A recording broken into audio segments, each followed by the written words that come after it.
Welcome, lore enthusiasts. I'm your host, Tamrielic Stories, and welcome to Stories of the Scrolls. Today, we will discover the story of creation. In the beginning, there were two primordial forces, Anu and Padme. Anu is the force of order, status, and light, while Padme is the force of darkness, chaos, and change. Anu and Padme engage in combat, and as a result, they will pull out of time forever. After the battle, the Et Ada, the original spirits, were birthed from the blood of Anu and Padme before they were pulled out of time. The Et Ada are neither Aedra or Daedra. This distinction only came once Lorkhan or Shazar put his plan into motion to create Mundus. Let's rewind a bit. Lorkhan, one of the Et Ada, had the plan to create a mortal realm known now as Mundus. Lorkhan convinced a lot of spirits to help in the creation.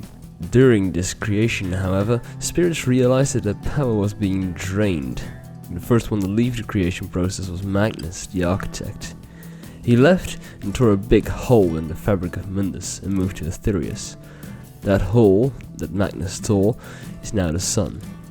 Later, other spirits followed Magnus, and because the power was drained even more, they tore smaller holes into the fabric of Mundus. Those holes are now the stars. The spirits who followed Magnus are called the Magni-Gi.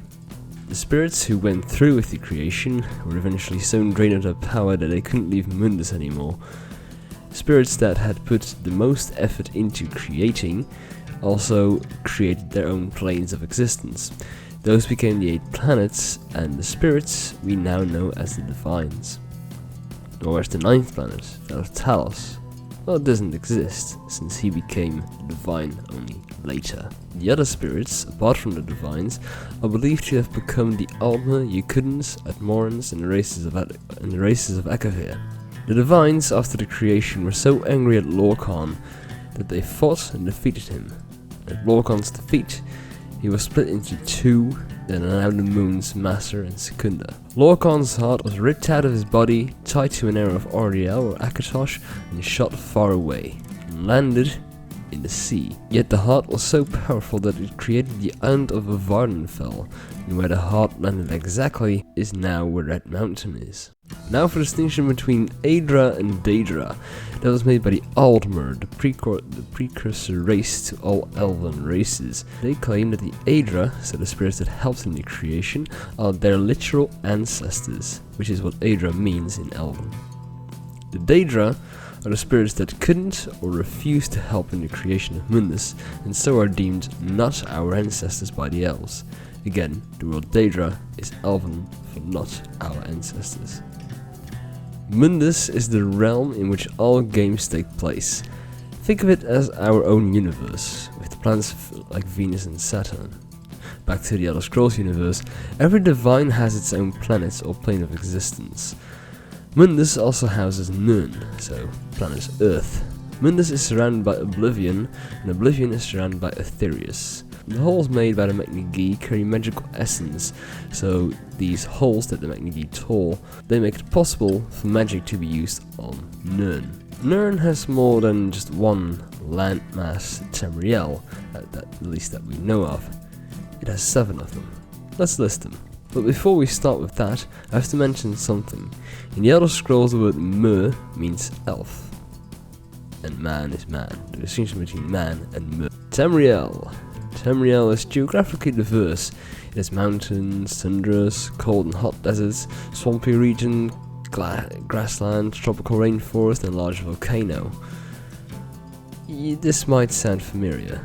Tamriel is the place on which all games is the landmass that all games take place on. The diversity of biomes is unique, as the hot desert is bordered by cold mountains to the north. Also known as Dawn's Beauty in the language of the Altmer, the High Elves, Tamriel is also an archipelago of islands called the Somerset Isles, which became homes of the Altmer, so the High Elves again, after they abandoned their original homeland of Aldmeris. We'll come to that. Yokuda. Not much is known about Yokuda since it was nearly obliterated in an cataclysmic event. but it seems to have a dull, rocky, hilly desert landscape. It is known to be the original home of the Red Gods before it was rendered uninhabitable. Atmora, the barren and frozen wasteland. The climate here is so extremely cold. It is the reason that the water of the Sea's ghost that separates Tamriel and Atmora became icy. This frozen land is also where the progenitors of the Nords of Skyrim, the Atmorans, are originally from.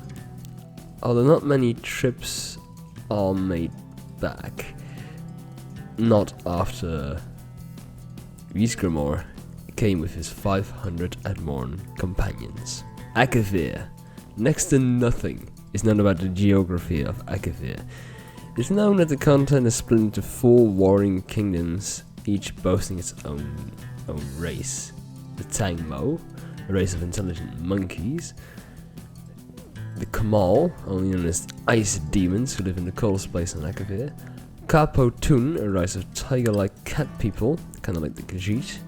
And the Tsesi, a vampiric serpentine race. Akavir is known to have been one of the original homes of the dragons. The Blades were originally from Akavir, where they were known as the Dragon God, but turned to serve Riemann Cyrodiil in their search for a Dragonborn. I'll make a full video on Akavir in the future. Piandene. Piandene is this island continent located to the far southwest of Tamriel, and home to the elusive Maoma, so sea elves. The island consists of dense rainforest which provides shelter for the southern water spirits. Due to its populace primarily being elves, it is a speculation that Piandene may in fact be part of Tamriel and might have been an island off the coast of the Somerset Isles. Thras, also known as the Coral Kingdom. It's been a powerful and antagonizing power against the Somerset Isles even before recorded time.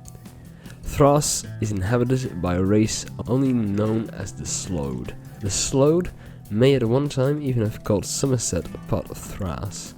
The Slode have also created a very nasty plague which they released on Tamriel, which caused the Six Flags Navy to sail out, find Thras, and absolutely demolish it. We do not know if Thras has parts that still exist, since the rest of Thras sunk into the sea after the original assault of the Six Flags Navy. Aldmeris. Little is known about Aldmeris, including if it still exists. The Altmer claimed that this continent was the birthplace of both elves and mankind. The reason they say elves first is because the Altmer think themselves superior to the rest of every other single race.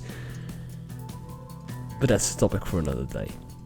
And that's it. That is all the lore on Nostria creation and quite a bit more.